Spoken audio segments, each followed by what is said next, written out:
Vamos falar sobre o poder da prece. Provas científicas, conforme já falámos.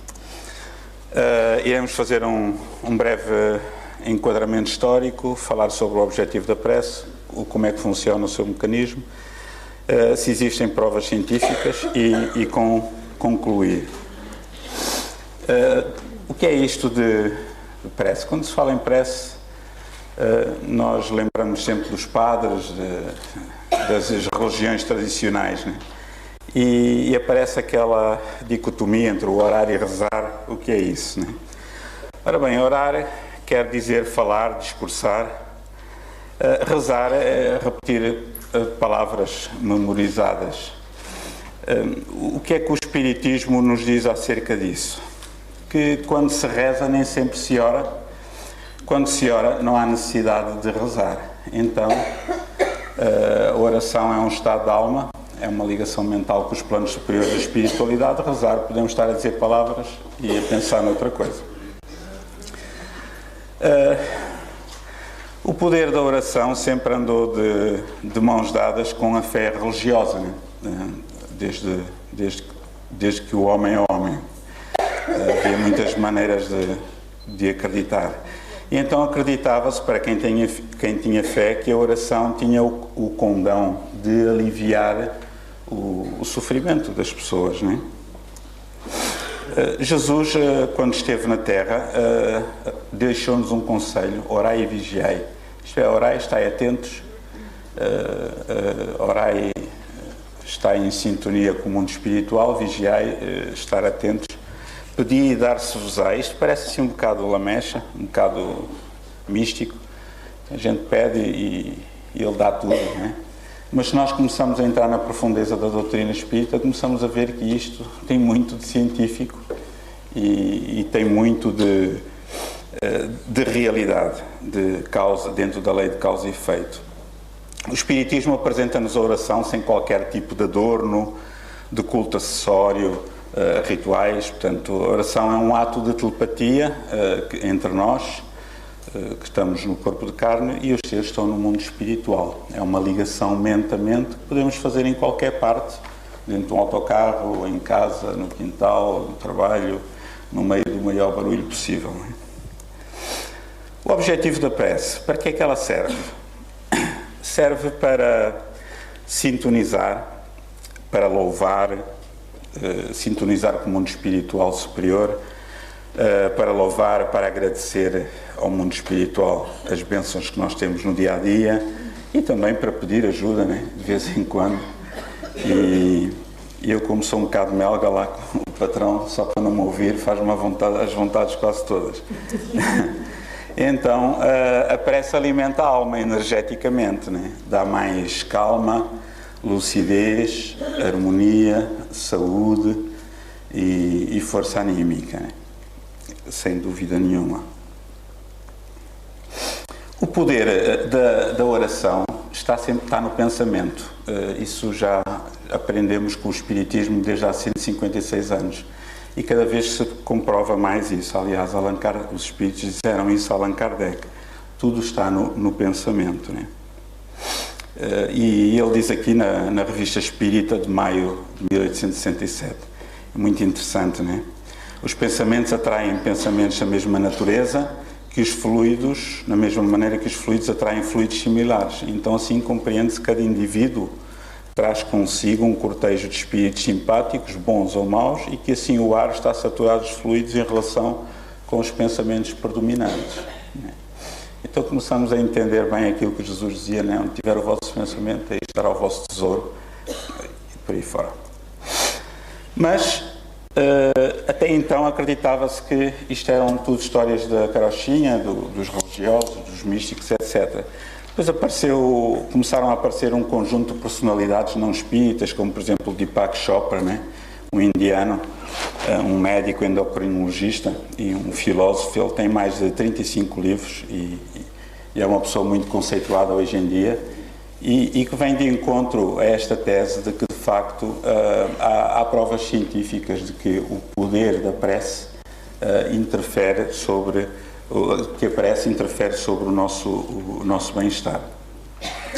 Temos também o caso do Dr. Juan Itzig, professor da Universidade de Maimónides, na Argentina, que também estudou as características de idosos saudáveis e concluiu que, além das características biológicas, o denominador comum entre todas as pessoas eram as suas condutas e atitudes, né? Este médico diz-nos, curiosamente não é espírita, que cada pensamento gera uma emoção e cada emoção mobiliza um circuito hormonal que terá impacto nos trilhões de células que formam um organismo. Olha que interessante. Então, eles falam-nos das condutas S e das condutas R, que já alguns viram aí nos PowerPoints na internet, né? As condutas S são aquelas que produzem serotonina, como o sabor, a sabedoria, o sexo, o sono, o sorriso, a serenidade, o silêncio. E as condutas R são aquelas que produzem o cortisol, né, que nos aumenta o stress, como descer as escadas a correr antes de uma palestra, o rancor, a raiva, o ressentimento, a reprovação, a repressão, as resistências, ter paciência com a Amélia, com Ulisses, etc. Então, as condutas S, a serenidade, silêncio, sabedoria, sabor, sexo, sorriso, que produzem atitudes A, né? Ânimo, amor, apreço, amizade, aproximação, né? E as condutas R produzem as atitudes D. E ressentimento, raiva, rancor, repressão, resistência, conduzem à depressão, desânimo, desespero e desolação. Agora, como é que funciona a prece? Vamos ver como é que funciona este mecanismo. Pode-se colocar a questão: a oração é eficaz? A tradição diz que sim. Jesus dizia: orai e vigiai, conforme falámos há pouco, pedi e obtereis. Mas isso podem ser crenças. No entanto, existem evidências científicas de que a prece funciona mesmo. E o mais curioso é que essas evidências são, a maior parte dos cientistas são não espíritas e se calhar não conhecem sequer o espiritismo. Como é que devemos orar? De acordo com o espiritismo, sem afetação, sem ares de santidade, poucas palavras e muitos sentimentos, com equilíbrio, sem exigir, sem revoltas, sem ressentimentos. Não tem nada a ver com rezar. Eu tinha um familiar que na hora do terço punha um rádio no quarto, outro na sala, outro na cozinha. Andava a fazer a lida da casa e a rezar o terço na Rádio Renascença. E às tantas, a meio de uma Ave Maria, saiu uma porra porque queimou-se na panela. Eu dizia assim: pá, não vale a pena, mais vale gravar as coisas a estar a gastar saliva. Ora, isso não é orar, é rezar, né? Então, para nós espíritas, a oração é um estado de alma, é um estado de pensamento. Agora vamos colocar uma questão: será que o pensamento se transmite de pessoa para pessoa? E não vamos entrar nas crenças. O Ernesto Bozano dizia que sim. Há este livro muito bom, Pensamento e Vontade, é um dos clássicos do espiritismo que infelizmente pouca gente conhece. Hoje em dia as pessoas gostam mais de romances de origem duvidosa e de médiuns também de origem duvidosa, mas pronto, isto é apenas a minha opinião. Então, Ernesto Bozano dizia que de facto o pensamento é fundamental no nosso dia a dia. Tivemos o casal Rein, que vemos aqui no canto superior esquerdo, Joseph Banks Rein e Luísa Rein, que fizeram experiências com estas cartas, com estes símbolos, as cartas Zener, e então, onde eles provaram que a telepatia existe. A telepatia é um facto científico, está provado. Aliás, um dos astronautas fez uma experiência, quando vinha da Lua, numa das Apolos, fez uma experiência, ele tinha uma determinada janela de tempo em que tinha combinado com o casal Rein e conseguiu acertar em quase 75% o que é muito significativo em termos científicos. Eles no espaço e os outros em terra. Para além de outras experiências que fizeram intercontinentais também, e também entre os Estados Unidos e um submarino nuclear americano que estava no Ártico, debaixo do gelo, onde as comunicações técnicas militares não conseguiam passar, mas a mente conseguiu. Temos aqui um físico nuclear, o Dr. Edwin May, que esteve no simpósio A Quem Além do Cérebro em Portugal, há uns anos. Este homem notável, ele orientou uma equipa de espiões psíquicos que os Estados Unidos tiveram durante 20 anos, onde gastaram 20 milhões de dólares, uma média de $1 milhão por ano, e que acabou depois, quando o pai Bush foi para a presidência da República, provavelmente por motivos religiosos, porque considerava isto uma coisa do outro mundo. No entanto, este senhor, que é um físico nuclear, é um cientista de topo, não só ele, mas como outros, ele dizia que a percepção extrasensorial é muito importante, isto que ele refere. A percepção sensorial, ele diz que não sabe o que é. Claro, ele não estudou espiritismo. Eu posso apenas dizer que há provas incontestáveis de que a transmissão de informações através de processos que não se conseguem explicar pelas regras que conhecemos, seja da fisiologia ou da biologia. Não sei dizer o que é a percepção sensorial. Apenas sei ensinar um ritual e uma regra que, quando praticadas, levam à transmissão de informação que normalmente não devia acontecer. Isto é, eles metiam pessoas com capacidades psíquicas, que eles chamavam psíquicos, esta técnica era chamada remote viewing, e então eles ficavam numa sala, isolados, davam-nos, por exemplo, uma fotografia de satélite da ex-União Soviética e eles desenhavam o que estava lá a passar e a informação era posteriormente confirmada. Foi utilizado, por exemplo, para identificar um general americano que foi raptado pelas Brigadas Vermelhas em Itália e que os serviços secretos acharam perfeitamente banal, não utilizaram e mais tarde, quando encontraram o general, tudo condizia com aquilo que o grupo de percepção extrasensorial tinha captado. Cerca de 20%, 25% destes documentos já estão desclassificados. Ainda há muitos documentos deste grupo, que era o Stargate, entre outros nomes, que estão classificados como secretos. E é interessante o que este físico nuclear diz. Cerca de 0,5% da população, 0,5% é muita gente. Em geral tem esta capacidade, não é? Isto é muita gente e essas pessoas não sabem que isto tem. Então, como é que eles utilizam? Isto é uma das técnicas, o Ganzfeld. Espero não me ter aqui dizer as neiras, se a Gláucia está ali deve perceber mais isto que eu, mas temos aqui um senhor que é o monitor, o orientador da experiência, temos o emissor, né? O que é que ele faz aqui? Ele no computador vai criar imagens aleatórias, nem ele sabe quais são, e vai transmiti-las para este ecrã que está numa sala fechada, hermeticamente fechada. E então, este indivíduo vai ver as mensagens e vai transmitir mentalmente para esta que está em concentração, que é o receptor, numa outra sala ou num outro lugar, né? E depois ela vai registar aquilo que captou e depois vão confirmar se foi igual àquilo que ele emitiu e vão confirmar se foi igual àquilo que ele transmitiu. Portanto, é mais ou menos como funciona. Então, põe-se a questão, o pensamento transmite-se na era agora do Wi-Fi, como dizem os nossas irmãs do Wi-Fi, que eu adoro ouvir, o Wi-Fi. Parece que o nosso cérebro tem uma capacidade de transmissão sem fios, né? Agora, se o pensamento se transmite, e o Joseph Banks Rhine e a Luisa Rhine já há muito tempo confirmaram isso, põe-se outra questão. Se transmite, afeta os seres vivos, as plantas, os animais, as pessoas? Isso é importante. Se transmite, pode afetar ou não, não é? Vamos ver.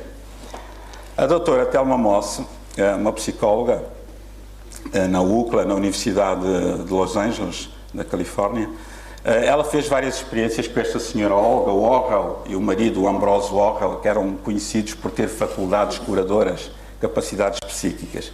Temos aqui uma fotografia aqui das mãos da senhora Olga Worrell, no estado normal, e quando ela estava a mentalizar uma pessoa doente, enviando energia para ela, onde aparecem umas luminescências na ponta dos dedos.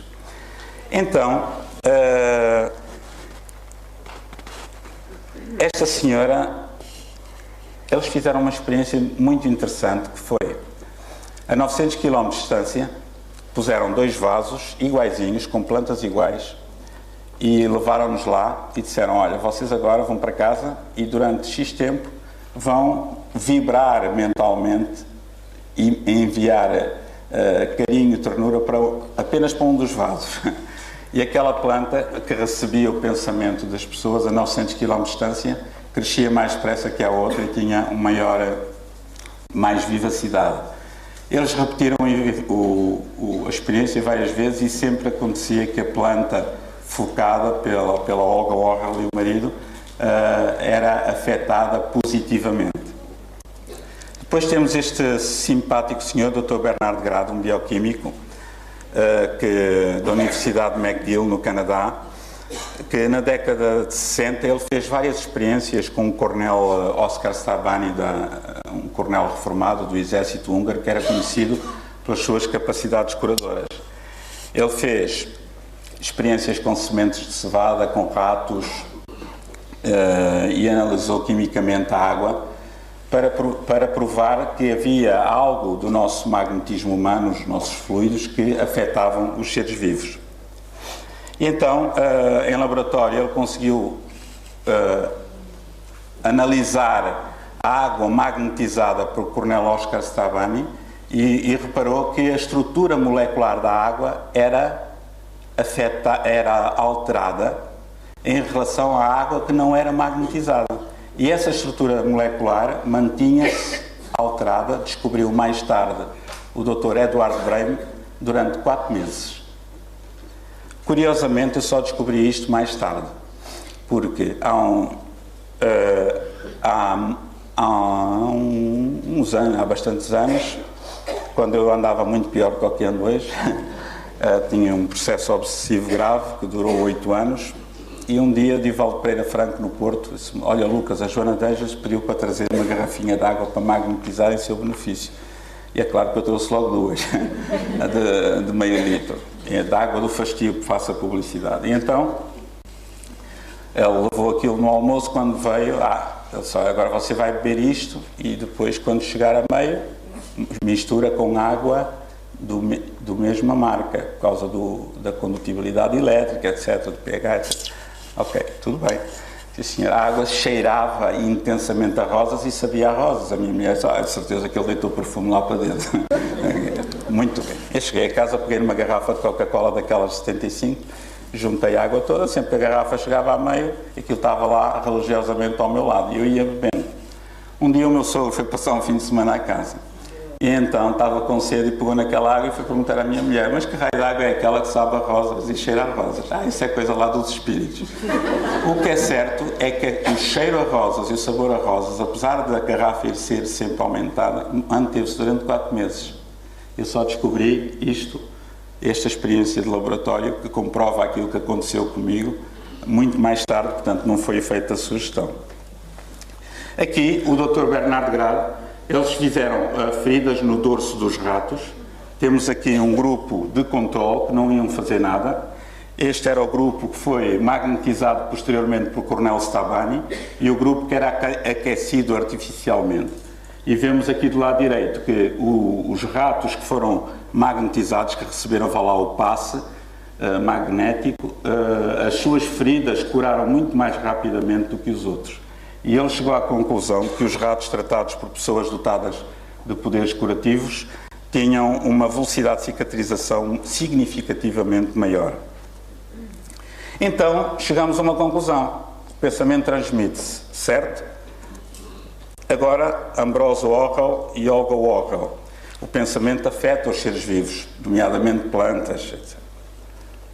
Agora coloca-se a questão: e orar afeta as pessoas? Vamos ver.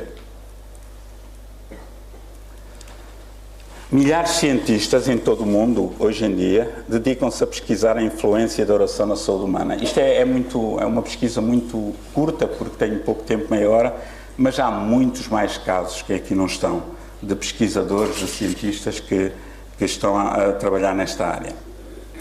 Temos o Dr. William Harris, no Kansas, nos Estados Unidos, né? Ele fez uma pesquisa com 486 doentes e pediu a um grupo de cristãos que rezassem por eles todos os dias durante 4 semanas. E ele chegou à conclusão, é claro que os doentes não sabiam, que os doentes registavam bastantes melhoras, que os doentes por quem eram rezados tinham bastantes melhoras que os restantes pelos quais ninguém rezou. Isto foi uma notícia que saiu no Jornal Expresso em 1999 em Portugal. Temos aqui o Dr. Alexis Carrel, que era ateu, que foi um prémio Nobel da Medicina e Fisiologia. Ele investigou as curas em Lourdes e então ele dizia que a prece pode ter um efeito explosivo. Fez este livro com as pesquisas das curas de Lourdes e diz que quando a oração é habitual, verdadeiramente fervorosa, a sua influência é de tal modo que pode-se comparar a uma glândula, à secreção de uma glândula interna. Olhem que interessante, né? Vindo confirmar aquilo que os espíritos diziam acerca da capacidade do pensamento. Então, a oração, ele tem um livro que está atualmente aí nas livrarias, chama-se A Prece, de Alexis Carrel, foi reeditado. Diz ele que a oração parece depender da qualidade, intensidade e frequência. Né? Interessante, né? É este livro, na edição inicial. Antes de iniciar os estudos, confessava-se ateu. Fez as suas pesquisas em França e depois nos Estados Unidos. E então diz ele que, infelizmente, não há hoje senão um número muito pequeno de pessoas que sabem orar de maneira eficiente. Okay? E o que ele diz é que o que já se sabe, por forma segura, é que a oração produz efeitos palpáveis. Este senhor não é espírita. Temos um outro, Michel Krukov, também esteve cá no simpósio A Quem Além do Cérebro, organizado pela Fundação Bial, em 2002, né? Ele desenvolveu um estudo com 150 pessoas com doença cardíaca aguda. E então, que envolveu 8 grupos, ele pediu 8 grupos religiosos diferentes espalhados pelo mundo que rezassem por aquelas pessoas. E então verificou que havia uma diminuição de 25% a 30% de complicações cardíacas nas pessoas por quem se rezava.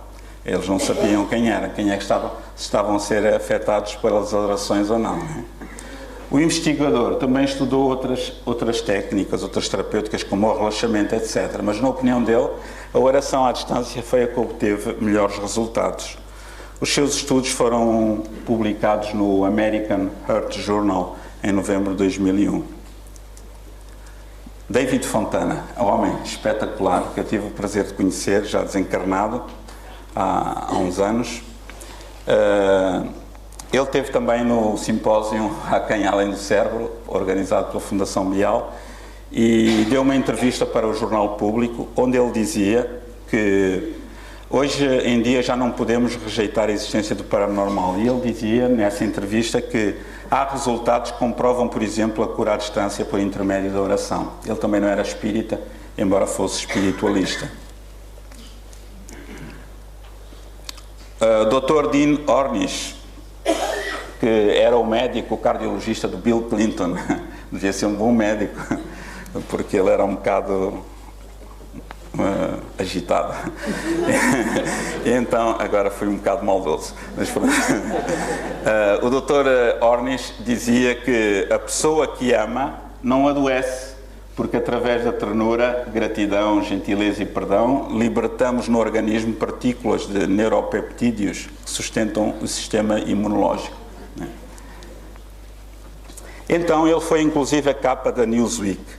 Ele dizia, e de tal modo, ele chegou a estas conclusões que ele construiu uma capela na sua clínica de cardiologia, onde convidava as pessoas, independentemente dos seus credos, a irem orar. Né? Porque os pacientes que desenvolveram os hábitos de oração e meditação obtinham mais sucesso nas cirurgias e recuperavam muito mais rapidamente do que os outros. É ele que diz, deve ter as suas razões. Olha, cá está ele, o homem que abalou o mundo. Isto foi um problema de linguagem. O Dr. Ornish Salientou também à revista Veja, no Brasil, que a oração pode contribuir para uma vida mais saudável e feliz, desacelerando os processos biológicos e mentais, acalmando a pessoa. Isto do desacelerando os processos biológicos e mentais é muito interessante. Outro senhor, psiquiatra, professor da Universidade Duke nos Estados Unidos, Harold Koenig, fez um estudo com 900 pacientes de psiquiatria e depois de propor aos seus doentes uma forma de orar parecida com uma meditação, aconselharam esta terapia uma vez por semana, depois ir aumentando num espaço de um mês e assim sucessivamente. Os pacientes estavam medicados, né, obviamente, e conciliavam essa medicação com a oração. Então ele concluiu que os pacientes, quando oravam, à medida que aumentavam as preces, o nível de cortisol diminuía. O cortisol é a hormona responsável pelo stress. Se esta hormona diminui, as pessoas estão mais relaxadas, mais confiantes, logo aumenta-lhes a esperança média de vida. Isto na opinião do Dr. Koenig. Uma entrevista que ele deu à revista Veja, Um Poder Invisível da Fé, um dos livros que ele editou, mais dois outros livros que ele tem traduzido, penso que já para o português, ou pelo menos para o brasileiro. Depois um outro, o Dr. Carlos Eduardo Tosta, no Brasil, também fez uma pesquisa durante 3 anos, a fim de ver o efeito da prece sobre a saúde das pessoas. E então a ideia era verificar se a prece à distância poderia alterar a função celular de defesa, como os monócitos e os neutrófilos. E concluíram que sim. Diz ele que a prece teve o papel de induzir o equilíbrio, e isso faz sentido, já que em medicina equilíbrio é sinónimo de saúde. No entanto, chegaram a uma conclusão diferente em relação ao cortisol daquilo que tínhamos referido antes. Temos um outro senhor, também, Randolph Bird, nos Estados Unidos, que este foi talvez um dos primeiros estudos científicos em torno da prece, foi pioneiro. Este homem é encantador, o Dr. Bernard Siegel, que já fez uma conferência com o Divaldo Pereira Franco, ele era ateu, um professor de oncologia, tem este livro, Amor, Medicina e Milagres, que devia ser obrigatório em todos os cursos de medicina, de enfermagem e de auxiliares de enfermagem. É uma pena estar esgotado em Portugal, mas pode-se encontrar em PDF e imprimir. Eu empresto a toda a gente que tem cancro e a toda a gente que não tem. É um livro de cabeceira para ler, reler, estudar. Este homem é fantástico. Então ele não conseguia compreender, porque havia pessoas que tinham 99,5% de hipótese de morrer de cancro, curavam-se. E havia outros que tinham 10% de hipótese de morrer e que morriam. E ele como foi investigando e descobriu que tudo derivava da atitude mental da pessoa. É muito interessante este livro, é um livro científico, ele tornou-se reencarnacionista, tornou-se espiritualista, não é espírita, e tem um trabalho notável hoje em dia de divulgação. Já está um bocadinho mais idoso e com menos cabelo que eu. Tem este último livro dele, o Livro dos Milagres, provavelmente será este o título, né? E o Peace, Love and Healing. Depois temos aqui o Dr. Andrew Newberg, da Universidade da Pensilvânia. Olhem que eu fui descobrir que este senhor, especialista em medicina interna, medicina nuclear e cardiologia nuclear, vem de encontrar aquilo que o Vasco disse, tudo que entra na internet nunca mais sai. Vim descobrir esta fotografia. Então não é que ele trabalha com o filho da doutora Maria Júlia Preto Pérez, com o Júlio Pérez, e com um outro psiquiatra brasileiro, né? O André Moreira, salvo erro. Então, é um estudo que eles fizeram em que pesquisaram, entre outras áreas, a regressão de memória, para ver se as pessoas, quando estavam a fazer processos de regressão de memória, se estavam a imaginar ou se estavam a recordar.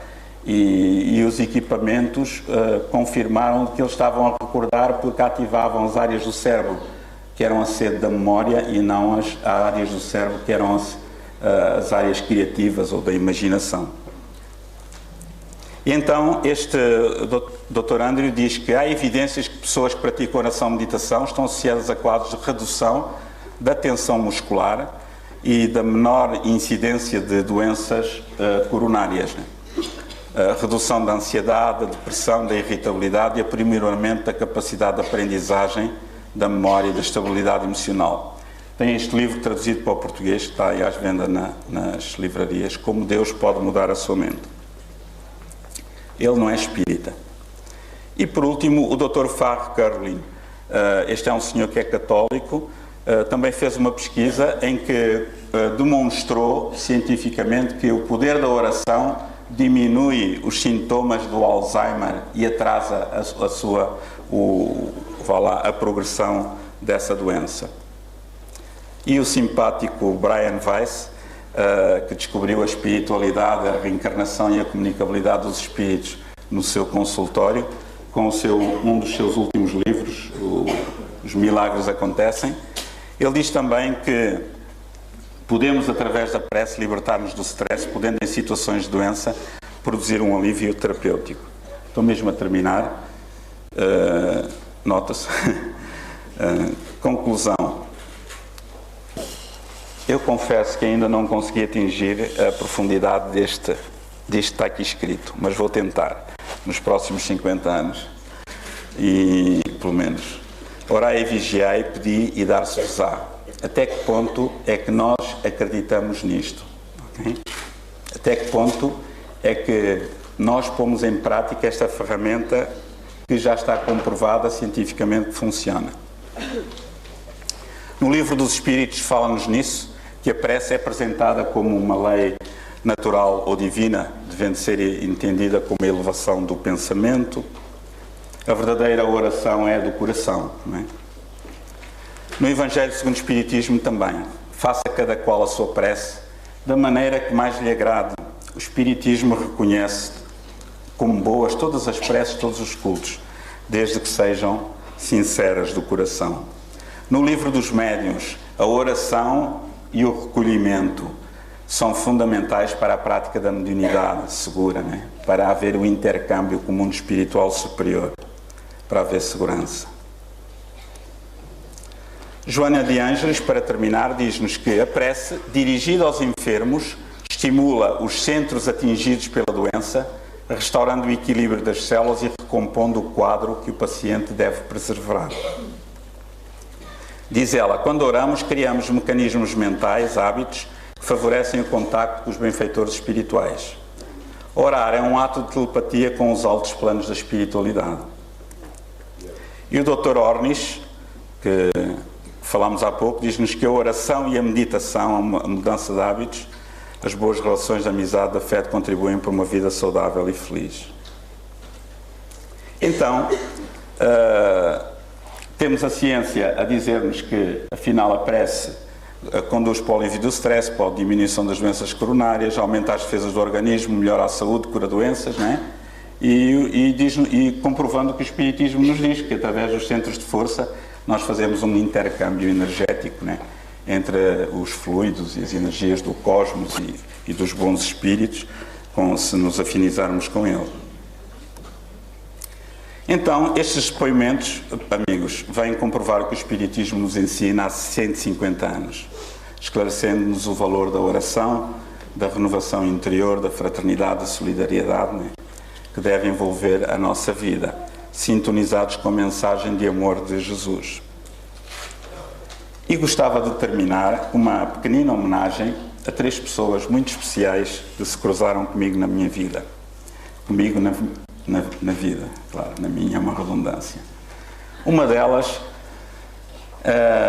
é uma pessoa que alguns estão aqui presentes, quase todos conhecem, a Dona Inocência, que me chamavam o meu Luquinhas, que estava aqui de certeza, se calhar até está, se estivesse no corpo de carne. E uma pessoa muito boa, muito simples, que me deu grandes lições de humildade e de fé. Uma pessoa fantástica que eu tive a oportunidade de conhecer já há muitos anos e de visitar também quando ela estava doente. Gostava também, antes de terminar, de dedicar este vídeo final. A outra pessoa, a Hélia. A Hélia foi uma amiga que arranjei há pouco tempo, que desencarnou com 47 anos, vítima de cancro, e que eu conheci durante 2 ou 3 dias. E fiquei arrependido de não ter cumprido a minha promessa, porque 2 dias antes dela desencarnar, eu tinha-lhe prometido levar uma garrafa de vinho, bebermos um copo de vinho os dois. Ela, sim senhor. No dia seguinte a mãe disse-me: "Oh, Lucas, olha, eu acho que ela já não fala." Ok, tudo bem. Então, mas deixa-me estar sozinho com ela. E ela não falava, nem ouvia nada, aparentemente. Então lá lhe fui fazendo um passo, conversar com ela. "Olha, eu sei que tu me estás a ouvir e tal, não tenhas medo de morrer, etc. Mas não sei quanto." E de repente apareceu uma entidade amiga, o Espírito Alcina, que dizia assim: "Não te preocupes que a gente vai levá-la durante a noite, vamos desprendê-la quando os familiares estiverem mais calmos." Eu achei aquilo uma ternura e fiquei cheio de confiança, então continuei a orar. E ela é tão simpática que me dizia assim: "Para que é que estás a orar mais? Eu já te disse que a gente vai buscar." Palavra de honra, isto foi muito giro. E então, eu peço que me desculpem, não levem isto a mal, mas a maior alegria que eu tive foi no dia seguinte, quando às 9 horas alguém me mandou um SMS a dizer: "A Hélia partiu." Aí que bom, fiquei tão feliz, porque ela estava a sofrer muito e agora está certamente melhor. E então, depois tive a oportunidade de conhecer outra pessoa, o Bruno, e de o acompanhar também nos últimos dias. Foi uma coisa fantástica. Como é bom acompanhar as pessoas nos últimos momentos, quando elas aparentemente não nos ouvem. Ele estava em coma induzido, né? Eu estava lá um bocadinho, não sei, só se podia entrar uma pessoa de cada vez, né? Fazer-lhe um passo, a orar, a pedir ajuda. E entretanto entra um enfermeiro para mudar lá acho que eram 102 tubos que tinha, não sei, por aí, eram tantos, não os contei. E o enfermeiro viu-me que eu estava a dar um passo e eu notei que ele sabia o que era aquilo. Ele disse: "Não se preocupe, continue o que está a fazer. Que eu vi só de mudar aqui um tubinho, vamos já embora." E foi-se embora. Olhem que interessante, a espiritualidade já está a entrar nos hospitais. Então eu dizia-lhe: "Ó Bruno, vai lá, confia em Deus, tem calma, etc. e tal." E o Espírito Alcina apareceu outra vez: "Vai ser esta noite que a gente vai desprender." Eu: "Ai, que bom." No dia seguinte telefonei à esposa e ele não tinha desencarnado. Assim: "Bem feito, desta vez enganaste-me." Os espíritos bons às vezes têm a mania que sabem tudo. Mas eu depois vinha a descobrir porquê. Afinal não foi ela que se enganou. É que a esposa no dia anterior tinha-lhe estado a dizer: "Não partas, eu amo-te muito, etc. e tal." Assim. Vejam bem, ao ponto que as mulheres têm poder sobre os homens, que até para morrer, eles só morrem com a autorização das mulheres. E eu disse-lhe assim: "Não, tu não podes fazer isso, tens de dizer para partir." E ela disse-lhe para partir e ele partiu no dia seguinte. E eu sei, gostava de lhes enviar em pensamento estas 3 almas boas que Deus me permitiu conhecer, e vou procurar aqui o rato para terminar com uma musiquinha que vocês conhecem certamente e que me diz muito, que é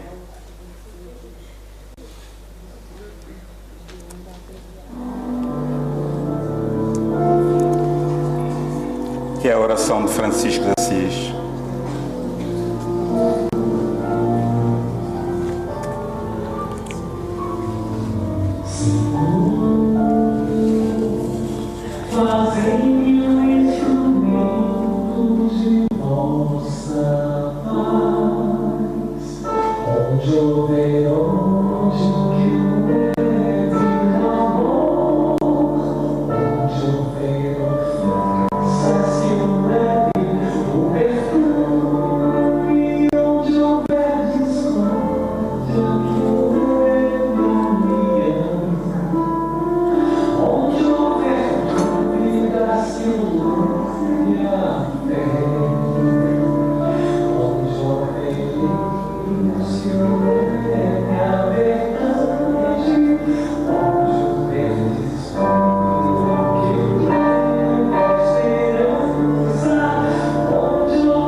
Muito obrigado pela vossa atenção.